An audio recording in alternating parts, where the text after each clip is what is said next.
ICBA's operating chairman and has been a partner of 13 years at the Jean Bunot credit insurance brokerage firm, ICBA France.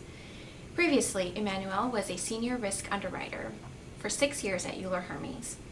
This is a returning home of sorts for Emmanuel.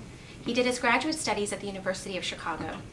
The purpose of his visit is to strengthen relationships with current ICBA clientele and develop new relationships. That is how IRC came to know Emmanuel through our membership in 2004. Welcome, Emmanuel. What is the International Credit Brokers Alliance?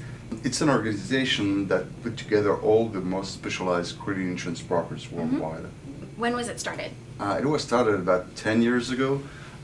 Some people were used to work together with some bilateral agreement, but 10 years ago we really set up a structure to fix the rules for everybody, based basically by three founders, which were France, Belgium, and Germany. Okay, and what was the purpose of starting ICBA? Well, the purpose was to help people to work together with this globalization environment and meet the demand of the most global clients. Congratulations, ICBA has celebrated its 10th anniversary. How is the organization celebrating this momentous milestone? More than celebrating, the most important point is the 10th anniversary.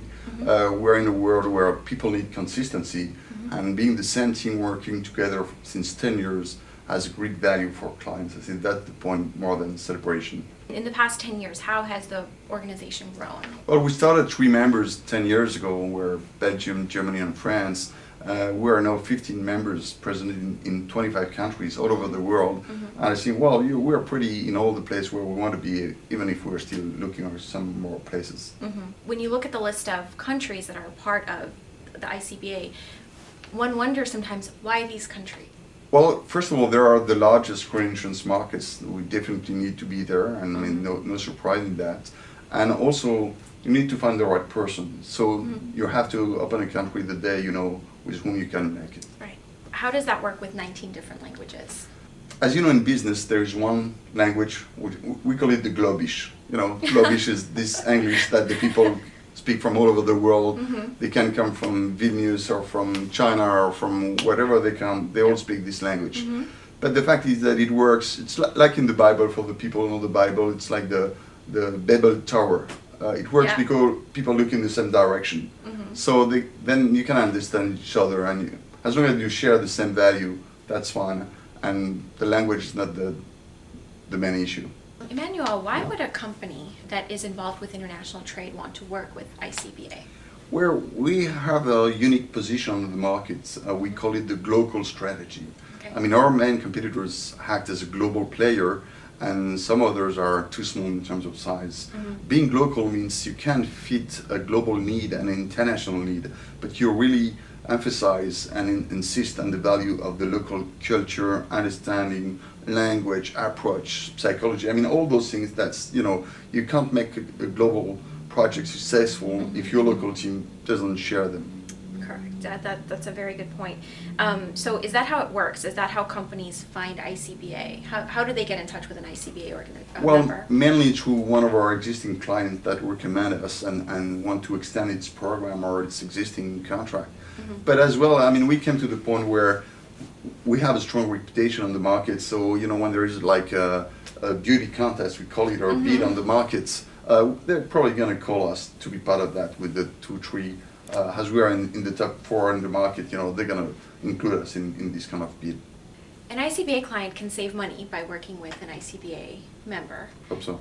Well, that's what we've heard. How would that work? How can they benefit? I will say that, again, if we were to compare with our competitors will propose their clients to reduce the price of their contracts.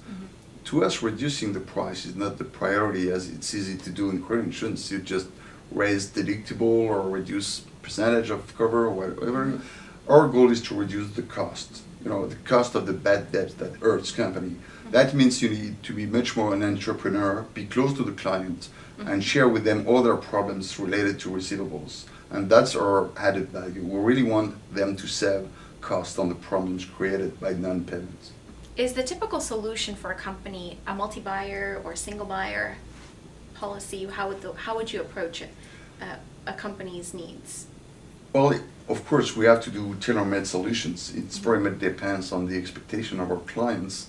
But also, I would say that due to the crisis we just met, the question is not only anymore whether a risk should be covered or not covered by an insurer.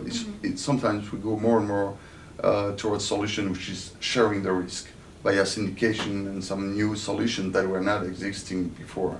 So that's also where the market is going now. Okay, and when you're doing syndications, do you feel that it's the cross-border syndications are a little more difficult to navigate through? Yeah, absolutely. I mean, we've seen, let's talk about the crisis a minute again, that the crisis didn't hurt all the same countries the same way. So the risk appetite is not the same worldwide at the same time. And we need to use those opportunities and bring those value of mixing different offers, international offers, rather than just going for a local solution. Yeah. And for viewers that are new to this industry, what does that mean? Things like syndication or other solutions that you bring to the table? Again, sharing the risk more than it used to be in the past. You know, people were too much in a kind of bilateral solution, like I sell or I don't sell. I can go or I can't go. And again, one of the options in the future would be, I will go but not alone. I need somebody to help me and support me. Right. And that's what we're going to help people. We hear a lot nowadays about supply chain management and supply chain financing structures. How can ICBA help facilitate? I mean, as we said, being experts in receivable is very closely related and tied to finance. So those solutions are also products that are developed on the market. And one of the, as you said, we're cross borders, so finance doesn't have global regulations worldwide. So people need help to, let's take an example, you may have some US GAAP in the US, where in Europe you will have the IRC norms. So people want some help and support to understand how can we match all these together and make it work together. So that's where we can bring value on that. Jean Bunot, one of ICBA's founders, once said that we're not just gathering stones, we're trying to build a cathedral. So where do you see ICBA in the next 10 years? Well, you know, ICBA is very much under two influences. The old European style, as we said in the NATO, that is familiar to build cathedrals for centuries. And then you have the energies of continents like America or Asia and Pacific that help seeing to the Europeans, hey guys, you're building one cathedral, but we can maybe do 3 or 4 at the same time if you just hurry up a little bit. Yeah. So those both influences are very strong, and I don't know exactly where we're going to stop because altogether it's very efficient. Thank you, Emmanuel. Thanks, it was my pleasure. Yeah, thank you for spending the time with us here. It's been very informative. To learn more about the International Credit Brokers Alliance, please be sure to visit www.icba-online.com and be sure to stay tuned for more interesting topics brought to you by International Risk Consultants. This is Afroz Ali. Until next time.